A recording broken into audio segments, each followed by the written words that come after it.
Sorry sorry sorry sorry sorry কি লোক লাগছিল আপনারা এই চলতে পারে না স্টুপিড কোথাকার স্যার কিছু মনে করুন প্লিজ আপনি যান স্যার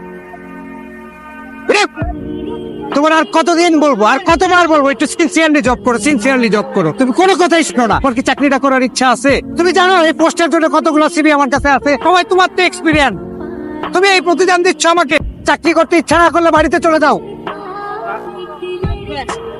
কি সমস্যা হ্যাঁ ফোন দিতে কেন বারবার জানো না এই সময় পারফর্ম করে অনির্বাণ বাবা অনেক অসুস্থ হয়ে পড়েছে একটু ওষুধ আনতে হবে শোনো আসলে এই জন্য একটা কথা বলে মানুষ কোনো কিছু যদি একবার অভ্যাস বানায় ফেলে ওখান থেকে আর বেরোতে পারেন আমার দোষ হয়েছে আমি শুরু থেকে যদি এই জায়গাটা প্রোটেস্ট করতাম তাহলে এরকম কিছু হইতো না তাড়াতাড়ি পাঠাও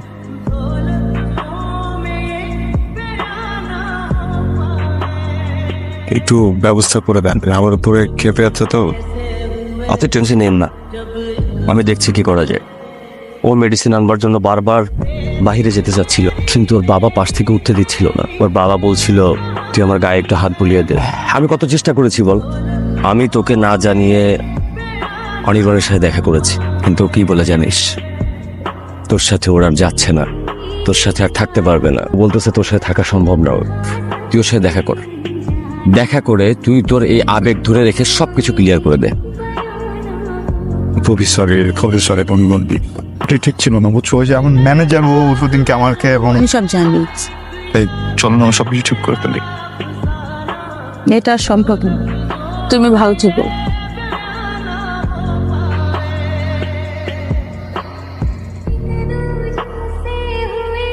আমি না তোকে অনেক ভালোবাসি। কি অনির্বাণ কি তোকে আসলে এই কথাগুলো বলছিল? বুঝতে পারছি, আর বলবে হারিয়ে ফেলতে চাইনি তোমাকে, তবে ধরে রাখার সাধ্য ছিল না।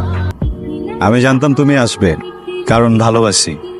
না বলেও যতটুকু ভালোবাসা ফেলে গিয়েছিলে আমার কাছে তাও বা কম কিসে। সামনে আসো। কোন মুখে সামনে আসবো?